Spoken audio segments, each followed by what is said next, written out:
Okay, people, welcome back to Smackdown Super 06 GM mode, and there's a lot of things that require my intervention on the show because we got a couple of potential problems that need to be, squashed before they cause any further harm to the show. One of them being apparently the fact that the Kerry has forgotten how to win one of three handicap matches, so and that we're gonna have to intervene here. There's a fact that there's a Kane versus Batista United States Championship match in which I cannot allow this fucker to have two belts on my show, okay? Batista two belts is not gonna happen. I'm gonna play as Kane to fuck over Batista because fuck him. Speaking of Batista, he's double booking a World Heavyweight title match in Triple Threat against Undertaker and Angle, which I also cannot let it have. I'm not gonna let it have any kind of belt because I'm doing a rivalry with Undertaker and Angle, so and I want the three for the belt, so we cannot allow this guy to leave Lincoln, Nebraska with the belt. And to be honest, I don't care which one of us win.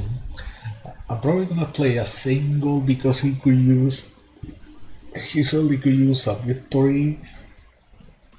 He certainly could use the popularity boost for getting the belt, but I guess we'll see. Like I said, as long as Batista also got the belt, I'm satisfied. Anyway, let's just simulate the matches. I don't know what to do, especially this triple threat of fuck that Booker T want. Well, that isn't gonna make Eugene happy because he has been whining as late that he doesn't win, so I'll have to keep that in mind. The special free match, Carlito and Edge versus Hassan because Hassan is still hurt. Carlito wins. Okay, here's our amazing last man standing cruiserweight main event, taking a page from Raw's book because they do last man standing matches at the main event all the time. Michael retains the belt. I think he's the champ. I don't remember. Anyway, let's start out with the 1-on-3 handicap match because apparently Tankeri has forgotten all about winning 3-on-1 handicap matches. So I guess I'm gonna have to help him out. Oh, hola madre, I think I have figured out a way that we can improve Tankeri's overall with that hold. Me feeling the need of potentially cheating because I basically have infinite experience points. I think every time that Tankeri, wins a match, I think he's gonna get half a point. Half a point to improve in my. Oh god.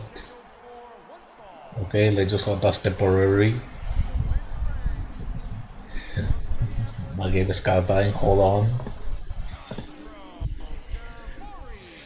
What the fuck is happening right now? Fucking CC fuck up, I knew it.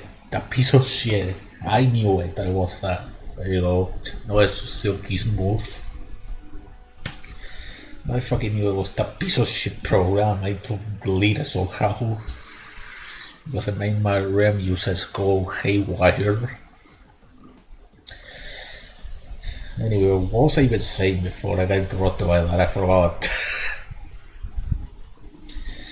Oh yeah. The Tankeri, I think I figured out a way to improve him. That basically, every match he wins, he's gonna get half a point of improvement. I think that is fair to keep improving him at a steady rate without having to exploit the fact that we have infinite experience. I think that is fair to give him half a point. And if he wins a pay-per-view, he could get a whole point not to improve. I know that right now might seem a little it might seem like this explanation doesn't make any sense, but when I get to it, because I'm gonna win this match, you guys see what I mean. With this half a point and 1 point of improvement on a pay-per-view. With a pay-per-view win, rather. You'll see what I mean. I'm not gonna lie, this whole Metal champion isn't quite working out so well. Because when you're in SummerSlam, that is basically the halfway point of this young Motorhan. I mean, he has improved his popularity, at least he has doubled this since we begin, if I remember it correctly, but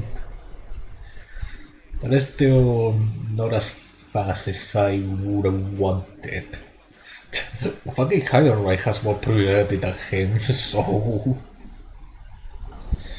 I definitely would have to speak it off. I definitely would have to take it into consideration.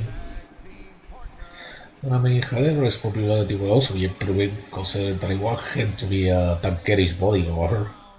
Or is that the idea, just to get this fucker something to do?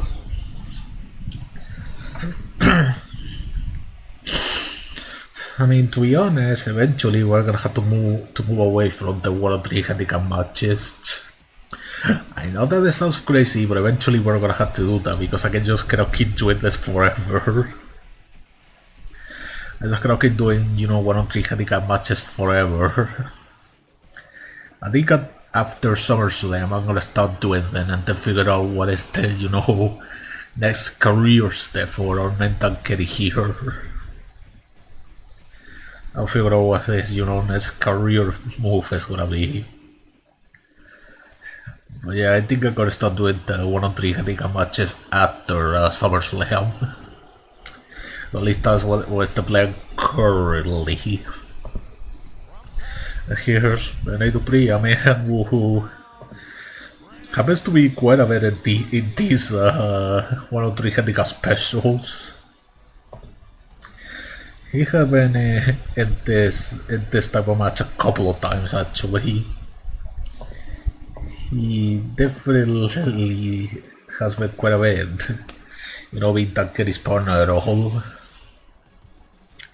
I mean, not that I really want him to do anything because I still want the Un-Americans to be a tag team, even though right now they aren't the tag team champs. Because, the bestest of friends, Booker T and Carlito, took the belts from him in a crazy, I think it was a Hell in a Cell tag team match. On a random episode of Smackdown. So that's why they don't have the belts anymore, but I guess we'll see, how this whole tag team division develops. Because I'm not entirely sure if I want Booker T and Carlito as my tag champs.